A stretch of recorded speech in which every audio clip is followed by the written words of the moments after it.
بسم اللہ الرحمن الرحیم۔ آج کا سبق نجاست حقیقی کا بیان۔ سوال نمبر 1، نجاست حقیقی کی کتنی قسمیں ہیں؟ جواب نمبر 1، نجاست حقیقی کی 2 قسمیں ہیں، نجاست غلیظہ، دوسری نجاست خفیفہ۔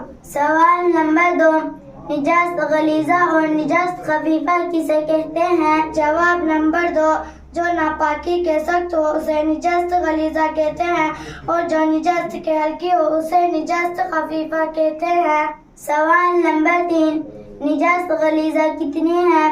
جواب نمبر 3، آدمی کا پیشاب پاخانہ اور جانوروں کا پاخانہ اور حرام جانوروں کا پیشاب اور آدمی اور جانوروں کا بہتا ہوا خون اور شراب اور مرغی اور بطخ کی بیٹ نجاست غلیظہ ہے۔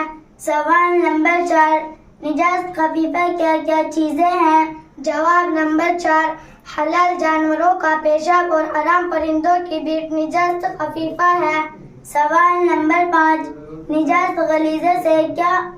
نجاست غلیظہ کس قدر معاف ہے؟ جواب نمبر 5، نجاست غلیظہ گرگارے جسم والی ہے جسے پاخانہ تو وہ 3.5 ماش وزن تک معاف ہے، اور اگر پتلی ہو جیسے شراب پیشاب تو وہ 1 انگریزی روپیہ کے پھیلاؤ کے برابر معاف ہے۔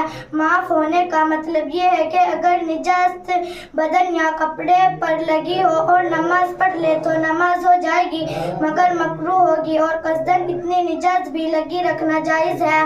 سوال نمبر 6، نجاست غلیظہ کتنی معاف ہے؟ جواب نمبر 6، 1/4 کپڑے یا 1/4 عضو سے کم ہو تو معاف ہے۔ سوال نمبر 7، کپڑا یا بدن کس طرح پاک جائے؟ جواب نمبر 7، نجاست حقیقی چاہے غلیظہ ہو یا خفیفہ، کپڑے ہو یا بدن پر پانی سے 3 بار دھو لینے سے پاک ہو جاتی ہے۔ کپڑے کو 3 دفعہ نچوڑنا بھی ضروری ہے۔